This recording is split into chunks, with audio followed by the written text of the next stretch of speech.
Good morning friends, स्वागत है आपका कंपाइलर डिजाइन के वीडियो लेक्चर सीरीज में। प्रीवियस क्लास में हम लोगों ने लेफ्ट रिकर्शन और लेफ्ट फैक्टरी को देखा था, जो कि पार्सिंग हम पढ़ रहे थे। पार्सिंग में बेसिकली दो अप्रोच होते हैं, एक टॉप डाउन पार्सिंग होता है, एक बॉटम अप पार्सिंग होता है।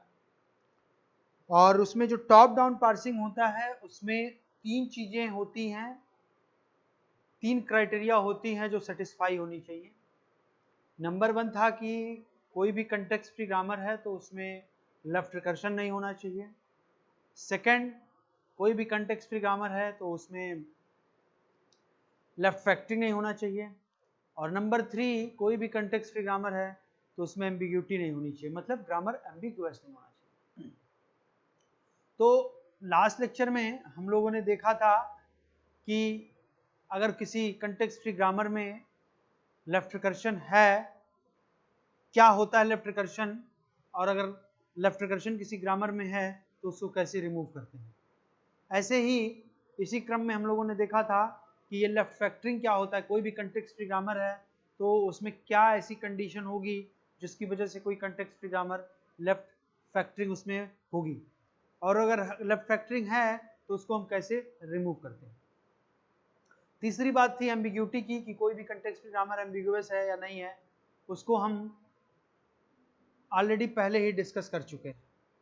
ठीक है, तो आज हम टॉप डाउन अप्रोच में जो बेसिकली जो टॉप डाउन पार्सिंग था उसमें उसको दो कैटेगरी में कैटेगराइज किया गया था, with back tracking and without back tracking.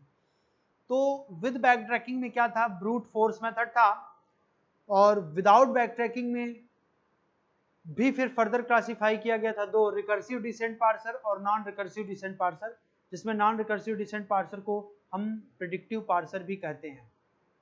तो आज हम सबसे पहले देखते हैं कि बैक ट्रैकिंग क्या होता है, जिसमें पहला आता है विद बैक ट्रैकिंग में ब्रूट फोर्स मेथड।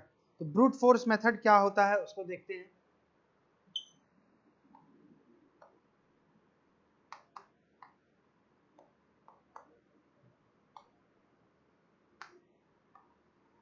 जो टॉप डाउन पार्सिंग में जो विद बैक ट्रैकिंग में पार्सिंग टेक्निक होती है वो होती है आपकी ब्रूट फोर्स टेक्निक।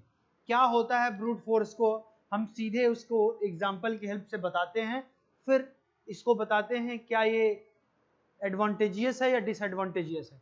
तो पहले हम सिंपल सा एक एग्जांपल लिखते हैं। सपोज कोई ग्रामर दिया गया है s tends to AAD oblique AB, A tends to BC, B tends to B tends to B tends to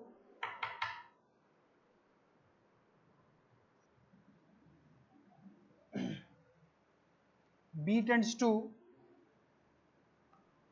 CCD oblique DDC, and कोई स्ट्रिंग दी गई है W is equal to ADDC। तो ये ब्रूट फोर्स मेथड है जिसमें ये context free grammar है, ये सेट ऑफ प्रोडक्शंस दिए गए हैं और ये स्ट्रिंग है।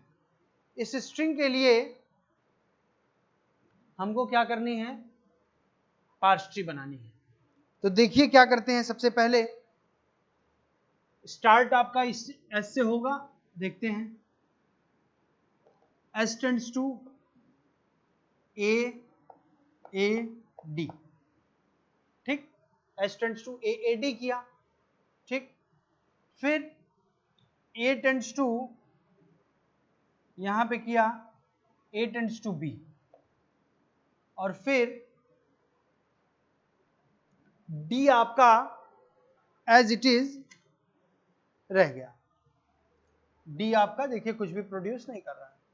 स्ट्रिंग हमको क्या जनरेट करनी है, इस स्ट्रिंग के लिए पार्स ट्री बनाना है ADDC। देखिए हमको यहाँ पे नहीं मिला, तो आप क्या करेंगे, बैक ट्रैक करेंगे। बैक ट्रैक का मतलब B से फिर देखिए क्या करेंगे, बैक ट्रैकिंग करेंगे तो क्या होगा, S टेंड्स टू AD हो गया। A टेंड्स टू हमने B किया था, A टेंड्स टू B, अब A टेंड्स टू C करके देखते हैं। इसको यहां पे फिर बैक ट्रैक किया, इस सब्स्टिट्यूशन को हटाया और A टेंड्स टू C किया, इसी को बैक ट्रैकिंग कहते हैं। फिर क्या हुआ, A C D मिला, अभी भी हमको रिक्वायर्ड स्ट्रिंग नहीं मिली, फिर बैक ट्रैकिंग करेंगे तो क्या हो जाएगा, S tends to A B, S tends to A A D से सारी दोनों पॉसिबिलिटी चेक कर ली और इसमें हमको जो स्ट्रिंग है वो नहीं मिली, तो आप S tends to A B के लिए देखेंगे।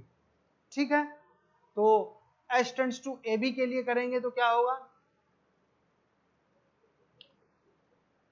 S tends to A B और S से A है, B से फिर क्या करेंगे, B से देखिए या तो ये या तो ये, हम चलिए इसको करते हैं C C D, C C D है। ठीक, तो हमको क्या मिल रही है string A C C D और हमको क्या चाहिए A D D C, required string हमको नहीं मिली, फिर यहां से बैक ट्रैक होगा B पे, तो बैक ट्रैकिंग होगी तो क्या हो जाएगा, S tends to A B और B टेंड्स टू दूसरी, ये पॉसिबिलिटी हमने चेक कर लिया है, ये पॉसिबिलिटी चेक करेंगे, क्या हो जाएगा D D एंड C। क्या जो हमको रिक्वायर्ड स्ट्रिंग थी वो मिली, A D D C, A D D C। तो फाइनली देखिए हमने ब्रूट फोर्स टेक्निक अप्लाई किया, सारी पॉसिबिलिटी को हम चेक करते जा रहे हैं with the help of back tracking, और फाइनली हमको देखिए A D D D C मिल गया। तो ये हमारी फाइनल पार्स ट्री हो गई इस स्ट्रिंग के लिए। ठीक, तो ये आपका हो गया ब्रूट फोर्स टेक्निक, जिसमें देखिए बैक ट्रैकिंग का कंसेप्ट यूज हो रहा है। ठीक, चूंकि इसमें बैक ट्रैकिंग का कंसेप्ट यूज होता है, इस वजह से ये बहुत ही टाइम लेता है, इसीलिए इसको बोलते हैं it is worst parsing technique.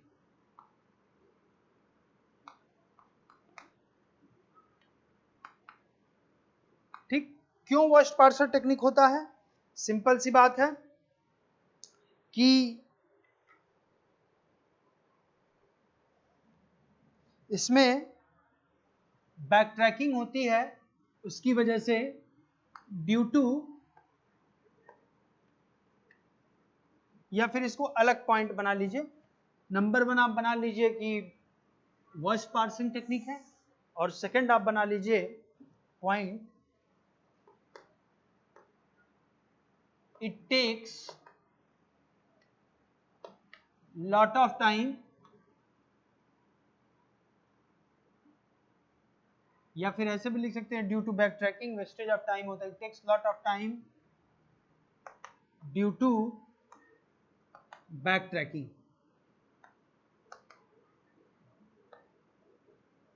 ठीक है, तो अगर कभी कभी एक नंबर में पूछ दे कि ब्रूट फोर्स पार्सिंग मेथड को वर्स्ट पार्सिंग टेक्निक क्यों कहते हैं, इसलिए कहते हैं क्योंकि इसमें बैक ट्रैकिंग होता है, और बैक ट्रैकिंग होता है उसमें क्या होता है, वेस्टेज ऑफ टाइम होता है, इसकी वजह से ब्रूट फोर्स को हम क्या कहते हैं, वर्स्ट पार्सिंग टेक्निक कहते हैं। ठीक है, इसीलिए वर्स्ट पार्सिंग टेक्निक होता है। चलिए अब नेक्स्ट देखते हैं।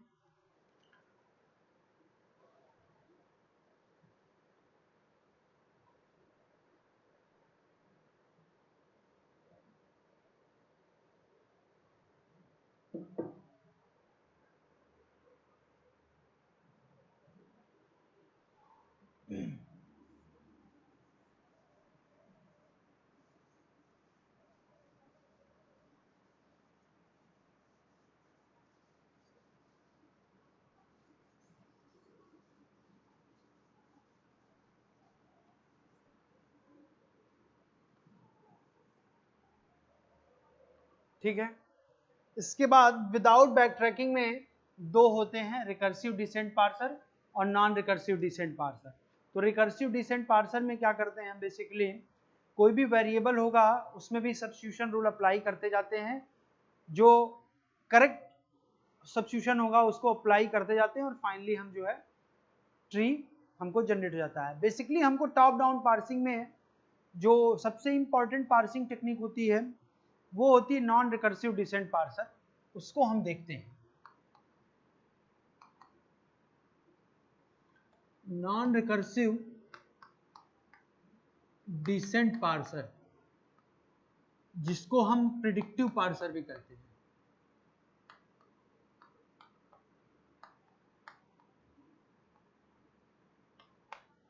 ठीक है, क्या होता है नॉन रिकर्सिव डिसेंट पार्सर में, जिसको हम प्रिडिक्टिव पार्सर भी कहते हैं? इसके कुछ एक ब्लॉक डायग्राम होता है, कुछ स्टेप्स होती हैं जिनको हमको फॉलो करना पड़ता है, और उसके बाद फिर हम पार्स ट्री बनाते हैं। ठीक है, तो पार्स ट्री बनाने के लिए सबसे पहले हम क्या करते हैं, इसका एक ब्लॉक डायग्राम देख लेते हैं क्या होता है। इसी को हम LL1 पार्सर भी कहते हैं, LL1 पार्सर भी कहते हैं। LL1 का मतलब क्या होता है? फर्स्ट L क्या बताता है? जो फर्स्ट L है इसका मतलब होता है स्कैनिंग इनपुट सिंबल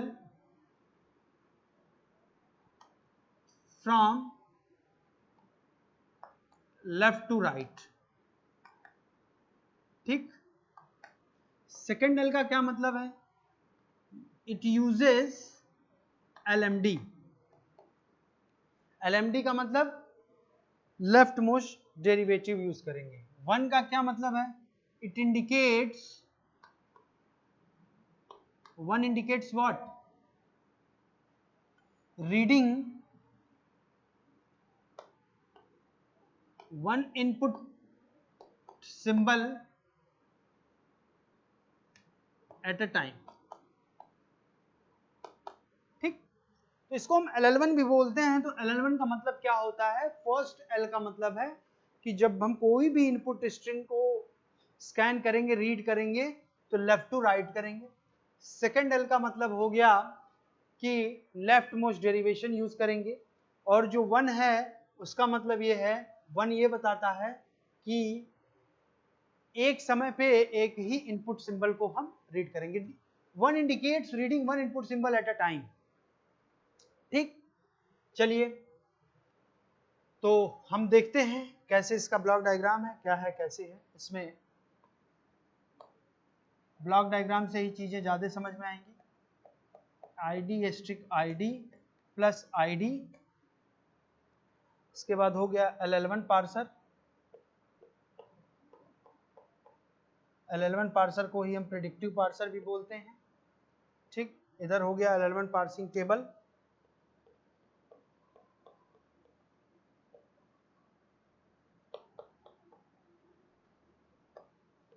ये हो गया आपका LL1 पार्सिंग टेबल, और इसके बाद इधर आपका हो गया स्टैक।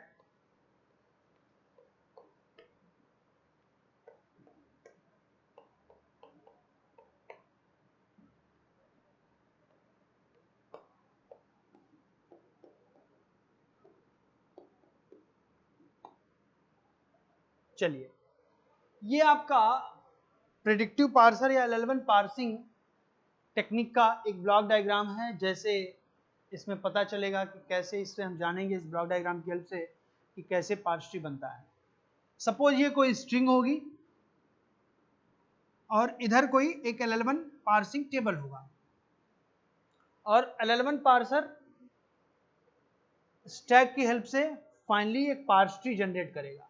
तो सबसे पहला स्टेप हमको क्या होता है जानना कि LL1 पार्सिंग टेक्निक या प्रेडिक्टिव पार्सिंग टेक्निक अप्लाई करने के पहले हम ये जाने कि ये parsing table, LL1 parsing table कैसे हम कंस्ट्रक्ट करेंगे।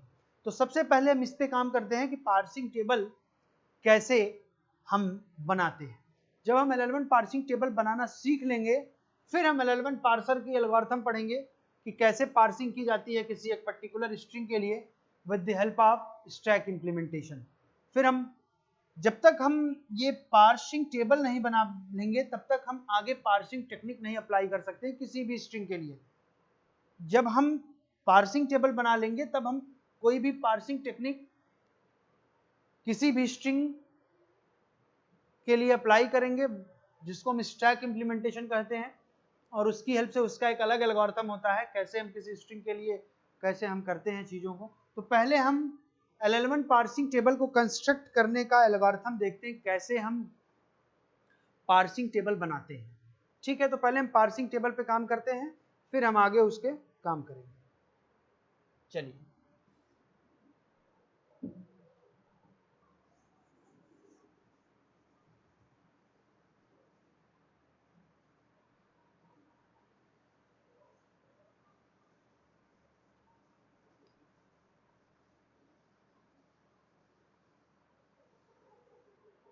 सबसे पहले क्या देखेंगे, LL1 parsing table construction. LL1 parsing table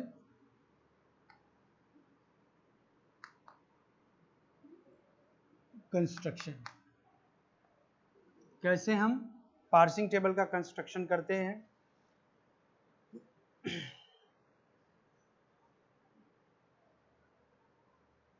दो बातें हैं, कोई भी LL1 पार्सिंग टेबल बनाने के लिए दो चीजों को हमको फाइंड आउट करना पड़ता है। फर्स्ट होता है, पहली चीज होती है जिसमें हम फर्स्ट निकालते हैं। First can be of any variable और एनी टर्मिनल। फर्स्ट जो है किसी भी वेरिएबल का भी होता है और टर्मिनल का भी। तो पहली चीज हम क्या कंप्यूट करेंगे, फर्स्ट। कैसे फर्स्ट कंप्यूट करते हैं उसका कुछ स्टेप्स है, उसको देखेंगे। और फिर फर्स्ट के बाद हम क्या कंप्यूट करना सीखेंगे, फॉलो कैसे कंप्यूट करते हैं। ठीक है, तो सबसे पहले हम फर्स्ट कंप्यूट करने का देखते हैं। फर्स्ट ऑफ अल्फा गिव्स, ये फर्स्ट होता क्या है पहले जाने। First of alpha gives set of terminals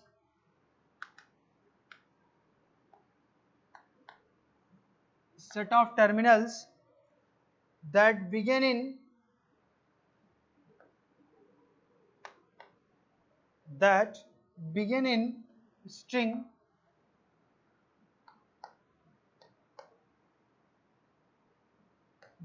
in string derived from alpha।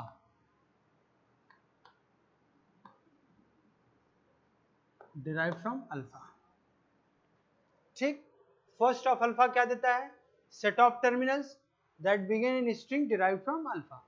Steps क्या होते हैं, rules to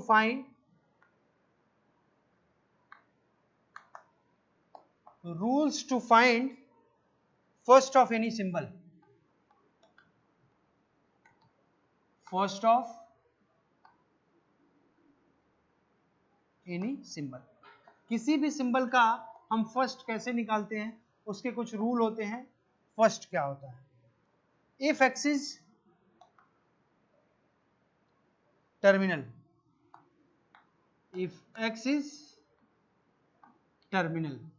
then first of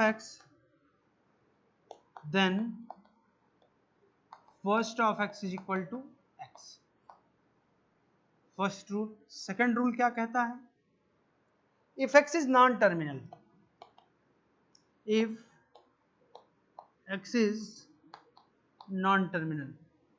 non terminal को ही हम वेरिएबल भी कहते हैं। देन दो केसेस होंगे। Case number 1, if x derive, अगर नॉन टर्मिनल है तो first of any terminal is equal to terminal symbol. अगर x का टर्मिनल है और उसका फर्स्ट निकालना है तो x खुद ही उसका फर्स्ट हो जाएगा। ठीक है, अगर कोई वेरिएबल का अगर हम फर्स्ट निकालते हैं तो उसमें 3 केस हो जाते हैं।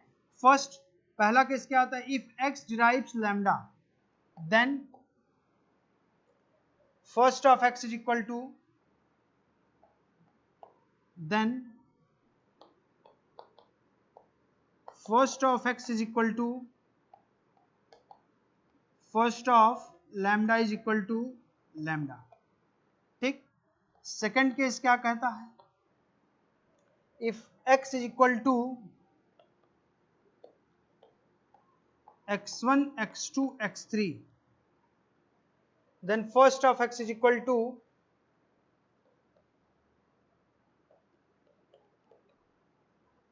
Then first of x is equal to first of x1 x2 x3, और हम मान के चलते हैं कि x1 x2 x3 क्या है आपका एक टर्मिनल सिंबल है। Then first of x1 x2 x3 is equal to first of x1 is equal to x1, ठीक है, क्यों? क्योंकि x1 x2 x3 क्या है, तीनों आपका टर्मिनल है। थर्ड केस क्या कहता है,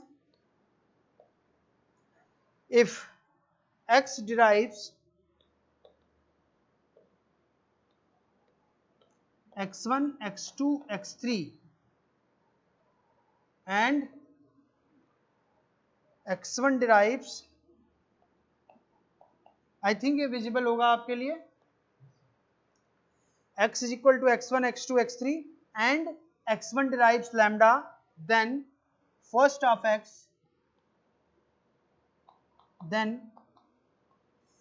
x is equal to first of x1 x2 x3, first of x1 x2 x3 is equal to first of x1, इसके आगे का हम यहां लिखते हैं, क्या हो जाएगा,